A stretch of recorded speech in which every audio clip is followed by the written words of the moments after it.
We are about to feast on the content over the next couple of days. We've got so much opportunity to make coins. We've got Player of the Month SBCs. We've got Trailblazer cards. We've got Giroud playing goalkeeper. That's not a joke, by the way. Welcome to Trading to Glory. If you're looking for cheap and safe EAFC 24 coins, look no further than u4gm.com and use my code ELYT, ELYYT, for 5% off at checkout.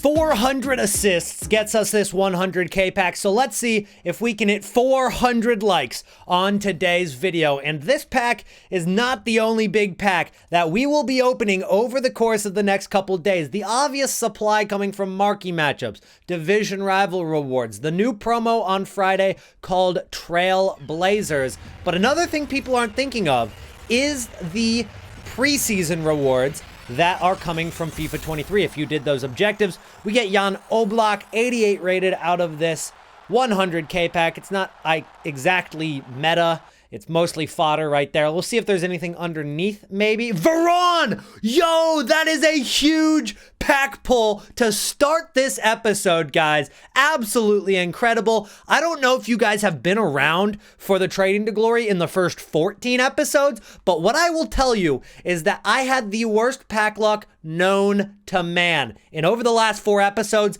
that has turned around. Here's our updated team. All the cards are untradeable other than Lewandowski, who we're currently investing in. Gravenberch, Danjuma, Matip, they've been great choices for evolutions. And speaking of evolutions, I think that we might get some new ones today. We're expecting 12 different evolutions to be released during Season 1, and we've only seen, I believe, 5 of them so far, maybe 4, unless you're counting the Founders evolution. I'm not sure if they are, but we're getting 12, and we're already a decent bit into Season 1, and we've got some of these expiring today. As you can see, Relentless Winger expires in 8 hours. I think that at content released today, we're going to get new evolutions. Now, this is rash investing. You're investing right when you see the release of this. So what you need to do is you got to go on to evolutions at 6 p.m. UK today and look at the requirements for these cards. Figure out what the best evolutions are very quickly and make your investments in those. I don't know what the requirements are going to be yet. There's no leaks for them, but if we do get evolutions today, which I think we will, that is going to be a great way to make coins, but you have to be quick. Get in the first 10 minutes and make some investments in cards that you think are going to be used a lot in these Evos, such as Ansu Fati was in the first evolutions, or Darwin Nunez, Danjuma, all those cards that were so in demand for the first week because of evolutions. Same concept this time around. Foot Sheriff is confirming Heung-min Son as the Premier League Player of the Month. The only thing about that is he tagged FIFA Romania, and that guy's tweet says, should win the Player of the Month. So I'm really not completely sure if that's confirmed yet. Take it with a grain of salt, but it looks to be Heung-min Son, and to be honest, that's what I've been expecting to be the winner for a while now. And so if we look at Ji-Sung Park here, this guy is going to be the only way you're getting Heung-min Son into a team without the Tottenham links to like James Maddison or so. This is the best link you can get off the market, basically. And with that being said, he has risen in price a decent amount from 154,000 coins just a few days ago after the market crash, all the way up to 180,000 coins. But if you take a look at the hourly graph and you see what he spiked to after we got those leaks about Player of the Month Son and saying that that he has won the Player of the Month, he got up to nearly 200,000 coins and then came crashing down to 175, which is not too far from what he is right now. So we definitely see the potential of this card going even higher, but I think that there's a decent amount of people who have invested in this card. I would wait until we see Player of the Month Son, like physically in the game. Then you could actually make some rash investments in this guy as well. But if you are picking him up early, just understand that you're buying with a lot of other investors, and there might be a sell-off early on when that SBC does get released. And especially if that SBC is super expensive and not a ton of people will do it, then this card will come down in price. So high risk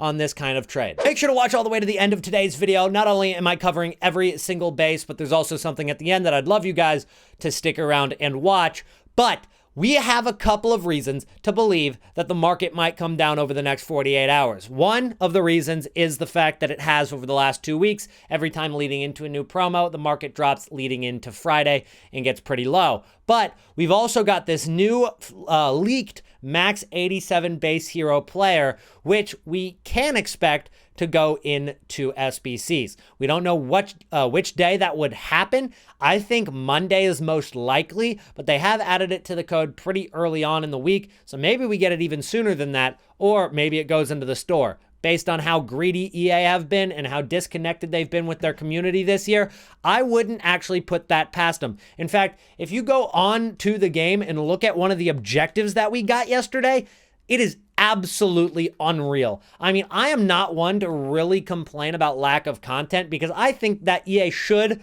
pace themselves. We don't want 99 rated cards by the end of December.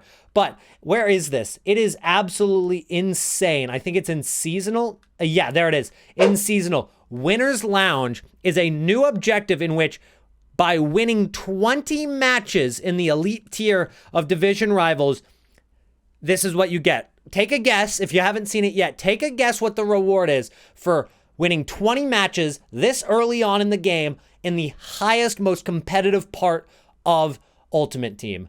You get a gold players pack. That is one rare gold player. One rare gold player. I really don't even know what to say to that because, like, again, I don't complain about lack of content, but this content is just straight up insulting the player base. It's insulting anybody that can get to elite tier. It's insulting anybody who can't get to elite tier. It's just so out of touch with the community. But I digress. The reason this is so important is because when an SBC like this max 87 hero pack gets added to the game, it causes a ton of panic. If you look at the biggest losers on the market right now, the cards that have dropped the most, it's pretty much all hero cards that are 87 rated and below. And I'll be honest, if you're one of these people selling these hero cards, it doesn't make any sense whatsoever. There's two reasons people might be selling right now. The first reason is they're afraid that when this SBC comes out, it's going to crash the market for the hero cards.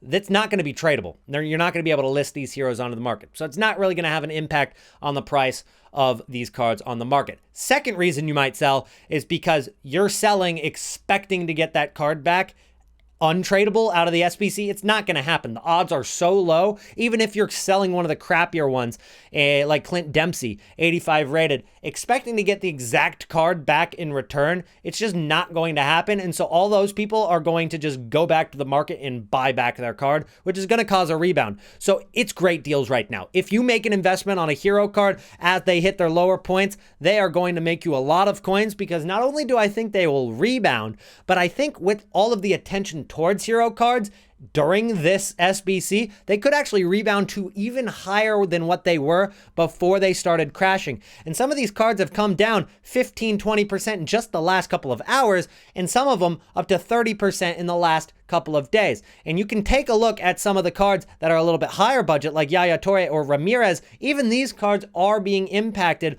by the panic. This card was over 1 million coins yesterday, and as we've gotten news of this SBC, you can see it has started to drop. About 60,000 coins, and right now there's one actually listed for 925k, so it's gone down about 100,000 coins already. Could continue to go down, so I suggest you guys try to time this. Don't buy just right away after you see this video, but it's definitely an opportunity that you need to get some coins into over the next day or so as we get closer to a possible release of this SBC. Road to the Knockout cards are looking way more appealing. They are dropping in price a little bit, and I've already bought a Lewandowski, so if you've bought one of these cards or a couple of these cards already, don't panic sell. You're going to be all right. Wait till these cards go out of packs. They will skyrocket upwards as they get closer and closer to their next UCL game, which is in less than 2 weeks. So do not panic. But we do have a couple of cards that I think are going to be on my radar. Lewandowski, of course, is one for the high budgets. Alwar for the low budgets. Modric for the medium budgets. You're looking at cards that already have a win. These cards are going to be the best investments because they'll rise quicker. If you invest in João Pedro, Dembele, or players like Acuna, they don't have a win yet towards their upgrade. That doesn't mean they don't have a win in Champions League. Like Dembele, they beat Dortmund in their first group stage match, but that didn't count for RTTK. Only the second group stage match counted. So if they didn't win that game, if they drew a loss, I'm not investing in them. But there is one card that doesn't even pop up on this page, and a card that a lot of people are really just don't even know he exists yet. Piero Hincapi. This card at 59,000 coins, you're looking at high pace, high defense, high physicality, on top of the fact that he also has the win in the second group stage match with Bayer Leverkusen. Bayer Leverkusen look absolutely spectacular this year under Xabi Alonso, and he gets a +2 on his first upgrade. He'll go to 85 rated. It is a perfect storm for a medium budget investment. So Hincapi might be one of my favorite investments, but I'm probably going to wait to buy. I'm going to see what happens on Wednesday and Thursday going into Friday before I buy, but he is definitely one of the cards on my radar. Team of the Week 4 is also leaked. Coming out later today, there are going to be opportunities for flipping. I'll explain that in a minute after we talk about the fact that Giroud is going to be a goalkeeper in Team of the Week number 4, which is absolutely hilarious. I love that. He did make a save after going in for Mike Mignon. He kept the clean sheet for the rest of the match after Pulisic winner, winning 1-0, and he gets into the Team of the Week. That is awesome. We've also got Scott McSauce getting into Team of the Week after his brace to clutch up the win for Manchester United. Lukaku getting into the Team of the Week for Roma. Valverde going to be probably the most expensive card out of the promo, going to be a high budget flip, probably a card that I might try to flip today. And then we've got Romero, who will link to that Heung-min Son Player of the Month if we do end up getting that. Coman, very pacey and very good dribbling. Great nation, great links. That might be an expensive card. His gold card is already like 30,000 coins, so that'll probably be upwards of 200K. Then Raheem Sterling also getting in to Team of the Week, making a big upgrade from his gold card. Might actually be a lot more usable. This trend stays pretty true to any promo that's brand new, but we're going to use it for Team of the Week number 4. This was what happened in Team of the Week 3. Kvaratskhelia came out after about 2 hours. He hit a low point and rebounded. That's a very risky play. If you want to go for it, then go for it. It can work out well for you. But as we get about 9 hours into release, he hits a low point of about 168K, and then after Europe goes to sleep and then North America gets very, very late, like 1 a.m. our time, 6 a.m. UK time, you see a big spike in price as the night goes on. And so if you bought at the perfect time 168K and then sold at the perfect time 197,000 coins, that's up about 30K, and after tax you're making probably 19,000 coins on each card, which is very nice for a couple of hours, especially if you buy more than one. And this stays true for pretty much any promo. So if you want to buy some of these cards, monitor their prices about 8, 9, 10 hours into the release of the promo, which means that it is pretty late UK time, but you can get in on some good deals and then flip them overnight. You don't even have to stay up overnight. You can just list those cards overnight for, 10, 15, 20% more than what you listed them for. What I do suggest though, set an alarm right about here and see if they've sold. If you don't sell those cards and you wait way too long, you can see how much of a disaster that can turn into. So make sure you get those cards sold on that first night and don't end up losing any coins. Now, there is not much risk to this. If you actually follow the trend, you will make coins. There's really not risk. I've made coins 100% of the time using this method so far this year, but one thing I have done is always sold at the peak and not gotten greedy, waited too long, and this can definitely happen if you do not list those cards and get them sold before they drop the second day. Drop a like and subscribe to the channel if you have not done that yet. That's it for today, guys, but do not click off the video quite yet. As a lot of you know, yesterday was Mental Health Awareness Day. So if you made it this far into the video, use the word talk in your comment, anywhere in your comment, and I'll make sure to drop a heart. But I also wanted to leave you guys with a message before we head out for the day. To relate to something is to live it. 6.5 years later, what keeps my wholehearted sympathy towards the serious topic of mental health was that moment of peaking rage, hopelessness, and pain after years of neglectful buildup, nearly keeping me from being here today. A long process of numbing medication, counseling, and discipline probably could have been saved had I had the courage to just talk.